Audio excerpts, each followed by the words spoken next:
Somebody actually messaged me on Instagram and was like, I saw you in the middle of the rotary. I hope everything's okay. And I was like, yeah, thanks for not stopping to help me. I was going around and I heard this bang, bang, bang. And I looked through my rearview mirror and there my table was. It had fallen out the back of my truck and into the middle of the rotary. So I had to go around the rotary again and put on my four-way flashers and stop in the middle of the rotary, stopping all that traffic feeding in from all 5 different places, get out of my truck and struggle to lift the dining room table back into the bed of the truck. And nobody would stop to help me. Actually, everybody started honking their horns and swerving around me. Like literally nobody stopped to help me put my table back in the truck. And then this little old lady got out of her car, of all the people that drove past me, one little sweet old lady got out of her car and helped me lift the dining room table back into my truck. And she said, oh, I hope it's not too broken for you, dear. And I'm driving a truck that says DIY Mom on it, so I'm sure everybody's Googling and wondering, who the heck is this woman who's blocking all the traffic in the rotary? Here comes Mommy. This is definitely my biggest renovation yet. Am I breaking the whole house? Be careful. Who the heck is this woman? I'm Rebekah Higgs, and I renovate homes. I didn't really know what I was doing when I started, and sometimes I still don't. Oh my gosh, oh my gosh. But with the help of my trusty crew. This is the kind of house that's a big puzzle. Stuff has got done, Rebekah. My loving and patient family. You can even do it in a dress. It's money, right? I know there's never a dull moment. What? When you're a DIY mom. In this episode, a lot is riding on everything coming together, and all at the same time. I'm going to have to make some serious permanent design decisions, and fast. So when I came in here the other day, it's the first time I've seen it, like with all the drywall everywhere. I just felt like the hallway is such a big space, and it's like a dark, vacant void. It's like it needs something, but I don't know what it needs. Yeah. So I was thinking possibly arches. I don't know what you think about that. Love that idea, because you'll bring the mid-century right in. And Yeah, so if we did an arch on the 2 hallway beams, would we also want to do a 3rd arch here, or is that too much? I think it really would tie it in. Well, why don't we use some of that leftover foam that we pulled out of the walls and see if we can put some temporary arches in and then see what we think. Yeah. If we like it. Sounds before fun. we commit to it. Before I tell the drywaller that he's got to add arches. Julie and I created styrofoam templates to temporarily build in hallway arches, in case we change our minds. I like the arches. It already makes me happier about this space. It's like the cheap Kim Kardashian West ceiling. I didn't realize it at the time, but they're the exact same style as the ones that were in my grandmother's house. Which also inspired me to take an old mirror that came with the house to a glass cutter to reflect the same arch design over the fireplace. So instead of spending $300 or $400 on buying an arched mirror, I was able to get this done for $50. I really feel like this house is honoring the memory of my nanny. Memories like that make me feel all warm and cozy, and thankfully so does this fireplace. It has served as well as a heat source during our renovation. But it's in the middle of my big open concept living room. All 360 degrees are exposed. It's definitely a conundrum. How am I gonna make this look good from all angles? Which is really challenging, by the way, especially after you've had a baby. While I take a minute to figure out what I want to do with the back of the fireplace, there is one thing I know for sure. I'm leaving the brick exposed. So it makes sense to have the tile on the base of the fireplace the same color. The tiles that I picked up from Centura match really nicely with the original brick that's here that is exposed now on the fireplace design. So I thought I'd bring in that color palette instead of bringing in something else. And this lovely Tribeca sand tile from Centura seems to do exactly what I'm looking for it to do. Basket weave is a unique way to lay subway tile that we don't often see. So the front of the fireplace is really coming together, but will the plan for the back work? It looks like everything is coming up arches. Creating an arch with drywall is actually easier than it looks. You score the backside so that it can curve.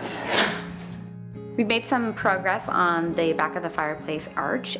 Julie was just showing me how she scores the back of the drywall so that she can bend it into an arch, and then we're using the tearaway bead to create the same trimless look that we have throughout the house. Sticking with our mid-century modern look, we're minimizing some of the labor that goes into the woodworking by creating the arch with the drywall. Now to bring it all together. Julie and I are at East Coast Specialty Hardwood today to pick out some of the final touches that I need for my house. Whoa, awesome. So in order to bring in some of those 1950s, mid-century modern wood tones, we've come here so we can pick out some particular pieces of wood that we need to finish off the spaces. So I don't want to go over the top with too many different textures and wood, so I'm sticking with 3 types of wood today: white oak, teak, and mappa burl. And these are gonna be throwbacks to the 50s. They're also gonna blend beautifully with what I've got going on in the home at the moment. So we're here to pick out and see exactly what they have and take some stuff home with us today so that we can continue working on my home project. We gathered up white oak from East Coast Specialty Hardwood for the mantle and the open concept shelves. It wraps all the way around and ties in perfectly to the arch-shaped built-in shelves that Julie is working on. Speaking of perfection, the floating oak shelves are in the exact place I want to display all my beloved trinkets, including some favorite stemware handed down to me from my grandmother. And some that I stole from Mexico. The takeaway from this fireplace design is that when you're stuck with something in the middle of your home, you might as well turn it into a feature. I'm very excited to see how the Nottingham fixture from Europhase is going to look when it's all hung today. It's going to be a really cool chandelier in the dining room, and Sunny is here to help me hang it, because there's 13 pieces to this fixture. And anytime you're hanging a key piece in your house, you want to be there with your electrician to install it, so you make sure that you have it at the right height and the look that you're going for in the room. So this is going to be hanging over my dining room table. So it's just a matter of getting it to that right height and centered in the space so that it looks beautiful with my kitchen in the background and the beautiful view we have here. My living room area is really coming together. All that's left is to design my very own MCM table. Oh, and if you don't know what MCM stands for, don't feel bad. Neither did I. Roll the clip. You know, I just discovered the other day that MCM stands for mid-century modern. When you see it on like people being like MCM. Oh yeah, it sounds like a production company. A brand. Yeah. But now I know it just means mid-century modern. If you've ever been furniture shopping, dining tables can be expensive. Don't worry, I've got a DIY for you. So the table's pretty dinged up after the events that it went through. And you can see where there's a split in the material where it actually did crack. Hopefully a little wood glue and some sanding will bring it back to life. So I'm first gonna sand with the grain, with the belt sander. This is gonna really rip into the table, and then I'm gonna take the orbital sander and do some finer sanding. And then we're gonna cut off the edge of the table that has a little bit of the detail, and we're gonna reverse it so that it has like the opposite effect for that mid-century modern look, where it's wider on the top and a little narrower underneath. And then I'll be working on cutting some of those half rounds from East Coast Specialty Hardwood and securing them to our base. So we'll have a really interesting looking dining table that goes with my mid-century modern vibe.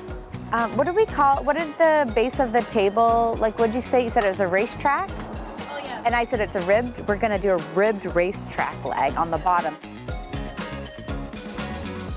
You were working on it almost like the whole day yesterday, and then now I just have to sand it and do another coat. I just did a quick one last night and then let it set, and then we'll do Yeah, it looks good. These Europhase sconces add something unexpected. I originally intended to use them in my ensuite bathroom, but unfortunately they didn't fit.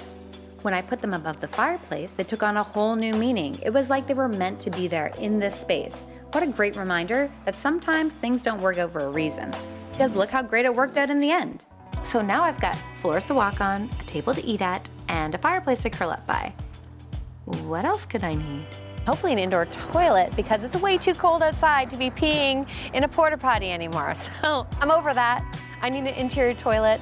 That's right. I'll be creating a mid-century modern inspired powder room, which will be a very pretty place to pee. For more inspiration, head to DIYmom.ca. There you can follow my blog, find handy reno tips, and get lots of amazing DIY inspiration. Keep watching. The next episode is coming right up.